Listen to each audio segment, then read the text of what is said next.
नमस्कार, मैं अनूप अभी दीनदयाल उपाध्याय गोरखपुर विश्वविद्यालय के प्रांगण में हैं। आज स्वामी विवेकानंद जी का जयंती है।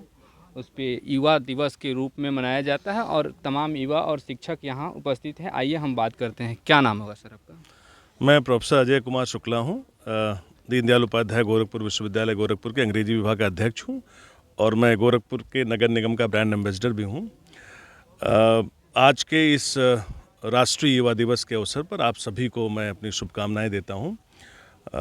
जैसा आपको पता है कि ये 162वीं जन्म जयंती स्वामी विवेकानंद जी की है और हम लोग बहुत लंबे समय से, मैं चूँकि राष्ट्रीय सेवा योजना का कार्यक्रम समन्वयक भी रहा 2012 से 17 के बीच में, विवेकानंद जी युवाओं के चूँकि प्रेरणा स्रोत से तत्कालीन कुलपति प्रोफेसर पीसी त्रिवेदी जी से हम लोगों ने अनुरोध करके स्वामी विवेकानंद जी की मूर्ति को यहाँ पर लगवाया था, जिससे कि कम से कम अगर कैंपस के अंदर युवा कोई आए तो वो इंस्पायर हो उसके बारे में।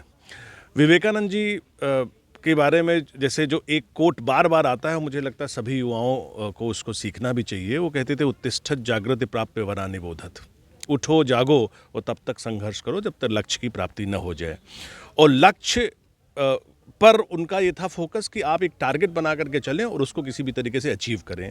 ये वही विवेकानंद हैं जिन्होंने शिकागो में भारत की संस्कृति, सनातन परंपरा का सर ऊंचा किया था, जब उन्होंने कहा था कि sisters and brothers of America, मतलब दिल जीत लिया था उनका 11 सितंबर को।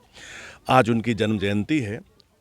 आप सभी को शुभकामनाएं देने के साथ साथ जितने भी यहाँ पर युवा हैं, क्योंकि भारत हमारा सबसे युवा देश है, यहाँ पर 25 साल की उम्र से कम 50% लोग हैं और 35 साल की उम्र से लगभग 65% लोग हैं, तो सबसे युवा हमारा देश कहा जाएगा। और विवेकानंद जी के अगर हम आदर्शों के आधार पर चलें, जैसे हर बार एक थीम इसकी होती है, तो 2025 की जो राष्ट्रीय युवा दिवस की थीम है वो है यूथ फॉर सस्टेनेबल फ्यूचर, सतत भविष्य के लिए युवा। और युवा इसलिए इम्पॉर्टेंट है क्योंकि टू शेप द नेशन दो चीज़ें इम्पॉर्टेंट हैं, एक रेजिलियंस, एक रिस्पॉन्सिबिलिटी, यही इस बार की थीम है। तो जितने भी युवा हैं उनके लिए एक संदेश भी है कि रेजिलियंट बने, रिस्पॉन्सिबल बने और देश के लिए कुछ करें, क्योंकि मातृभूमि ही सबसे बड़ी चीज़ है, विवेकानंद जी कहा करते थे। युवा शब्द आता है तो ये कहा जाता है कि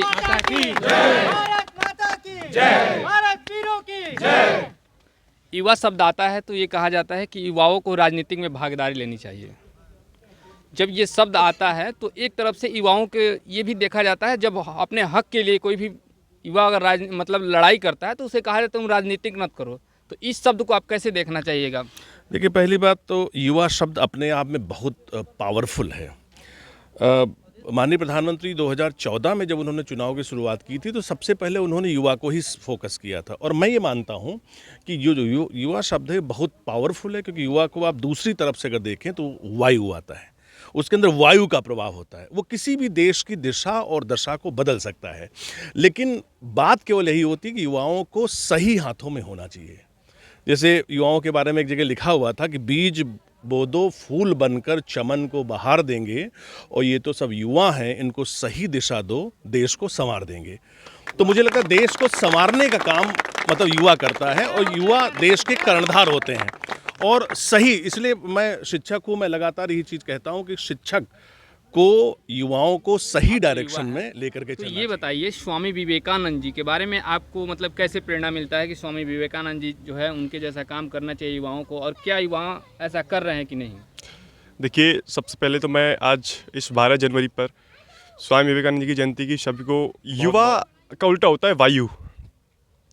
तो वायु एक ऐसा होता है कि युवा चाहे तो वायु के वेग को बदल सकता है, हवाओं के रुख को बदल सकता है कि उठो जागो और लक्ष्य प्राप्ति के अंतर्गत लुको मत। तो हम सभी का लक्ष्य होना चाहिए परमवय भवन्येतु मेतत् स्वराष्ट्रम, यानी इस भारत भूमि का जो वाहन है, जब तक भारत भूमि को विश्व विजेता और विश्वगुरु नहीं बना देंगे तब तक हम नहीं रुकने वाले हैं। ऐसा संकल्प लेके, ऐसी जिज्ञासा, ऐसी उमंग जिसके मन में होती है, उसको युवा कहा जाता है।